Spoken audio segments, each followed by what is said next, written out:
কংগ্ৰেছৰ ভিতৰত ভয়ানকভাৱে ভূমিকম্প হৈ আছে।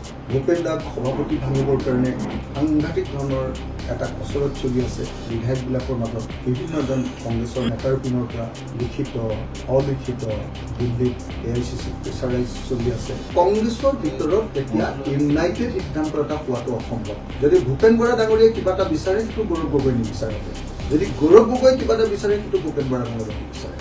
কংগ্ৰেছৰ আভ্যন্তৰীণ যিটো অস্থিৰতা, কংগ্ৰেছৰ আভ্যন্তৰীণ যিটো সাংগঠনিক সংঘাত, সেই সংঘাতটোৰ কাৰণে এলায়েন্স বাদ দিয়ক পাৰ্টিৰ ভিতৰতে কোনো সিদ্ধান্ত ল'ব পাৰে। কিন্তু ৰাইজৰ দলে আমি ইমান বেছিকৈ এলায়েন্স কৰিব লাগিব বুলি কৈ দিলোঁ যে মানুহে ভাবিছে এইটো আমাৰ দুৰ্বলতা নেকি, আমি দুৰ্বল কাৰণে কৈ আছোঁ নেকি। এলায়েন্স চবই এইটো অৱধাৰিত, কিন্তু আমি ৰাইজৰ দলে এবাৰ এলায়েন্স লাগে কৈ নাথাকোঁ।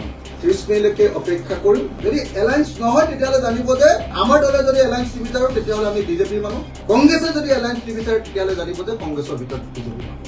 একচুৱেলি এলায়েন্সটো কিয় হোৱা নাই? এলায়েন্সটো হোৱা নাই অকল কংগ্ৰেছৰ ভিতৰত থকা অস্থিৰতাৰ কাৰণে। কংগ্ৰেছৰ ভিতৰত ভয়ানকভাৱে ভূমিকম্প হৈ আছে। ভূপেন দাক সভাপতি ভাঙিবৰ কাৰণে সাংঘাতিক ধৰণৰ এটা কচৰত চলি আছে। বিধায়কবিলাকৰ মাজত বিভিন্নজন আৰু লগতে বিভিন্নজন কংগ্ৰেছৰ নেতাৰ পিনৰ পৰা লিখিত অলিখিত দিল্লীত AICC প্ৰেছাৰাইজ চলি আছে। আপোনালোকে খবৰ ল'লে গোটেই খবৰটো পাব।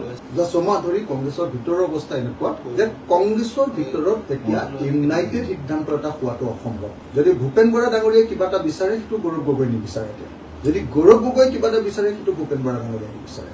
পঞ্চায়ত ইলেকশ্যনৰ পাছতো মই কংগ্ৰেছ দলৰ নেতৃবৰ্গৰ লগত কথা পাতিছোঁ কেইবাবাৰো। কৈছে যে কংগ্ৰেছৰ আভ্যন্তৰীণ যিটো অস্থিৰতা, কংগ্ৰেছৰ আভ্যন্তৰীণ যিটো সাংগঠনিক সংঘাত, সেই সংঘাতটোৰ কাৰণে ঘৰখন ঠিক কৰি নোলোৱালৈকে, আমাৰ নিজৰ ভিতৰত কাজিয়াটো ভাঙি নোলোৱালৈকে আমি এলায়েন্স বাদ দিয়ক পাৰ্টিৰ ভিতৰতে কোনো সিদ্ধান্ত ল'ব পৰা নাই। এইটো হ'ল বাস্তৱ পৰিস্থিতি। সেই বাস্তৱ পৰিস্থিতিটোৰ কাৰণে এলায়েন্স হোৱা নাই। দেখিছিলে আপোনালোকে যে উপ নিৰ্বাচনত এলায়েন্স হ'বলৈ লৈছিলে, ভূপেন বৰা ডাঙৰীয়াই এলায়েন্স বিচৰাৰ কাৰণে গৌৰৱ গগৈ ডাঙৰীয়াই নিবিচাৰিলে। বিহালী মোক লাগিবই, মই খেলামে বুলি কয়, এলায়েন্সটো ভাগি গ'ল। পঞ্চায়ত নিৰ্বাচনত আপোনালোকে সকলোৱে দেখিছে যে এলায়েন্স এটা পক্ষ বিচাৰিছিলে, আন এটা পক্ষ বিচৰা নাই। আৰু তেওঁলোকৰ ভিতৰতে এনেকুৱা অস্থিৰতা চলি আছে, সংঘৰ্ষময় পৰিৱেশ, সংঘাতময় পৰিৱেশ চলি আছে, উপদলীয় কন্দল চলি আছে যে তেওঁলোকে সিদ্ধান্ত ল'ব পৰা পজিশ্যনত নাই। সেইটোৱে হ'ল আজিৰ দিনটোত এলায়েন্স নোহোৱাৰ একমাত্ৰ কাৰণ। বাকী কংগ্ৰেছেও জানে যে ৰাইজৰ দলক নোহোৱাকে বিজেপিক পৰাভূত কৰাটো সম্ভৱ।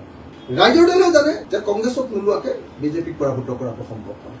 কংগ্ৰেছে বিচাৰে সামগ্ৰিকভাৱে যে আমি এলায়েন্স কৰিবই লাগিব, ৰাইজৰ দলেও ভাবে যে আমি এলায়েন্স কৰিবই লাগিব। কিন্তু ৰাইজৰ দলে আমি ইমান বেছিকৈ এলায়েন্স কৰিব লাগিব বুলি কৈ দিলোঁ যে মানুহে ভাবিছে এইটো আমাৰ দুৰ্বলতা নেকি, আমি দুৰ্বল কাৰণে কৈ আছোঁ নেকি। আমি যে আদৰ্শগত মতাদৰ্শগত বিজেপিক পৰাভূত কৰিব, সাম্প্ৰদায়িক ফেচিবাদী শক্তিটোক পৰাভূত কৰিবৰ কাৰণে নম্বৰ 1, নম্বৰ 2 হিমন্ত বিশ্ব শৰ্মাৰ স্বেচ্ছাচাৰিতাক পৰাভূত কৰিবৰ কাৰণে আমি এলায়েন্স বিচাৰোঁ। এলায়েন্স হ'ব। আপোনালোকে এটা বস্তু খাটাং থাকক যে অসমৰ ৰাজনীতি আজিৰ দিনটোত এনেকুৱা পৰিস্থিতি যে উজনি আৰু নামনিৰ যদি একতা সেতু এডাল তৈয়াৰ কৰিব লাগে সেইডাল ৰাইজৰ দলে হ'ব।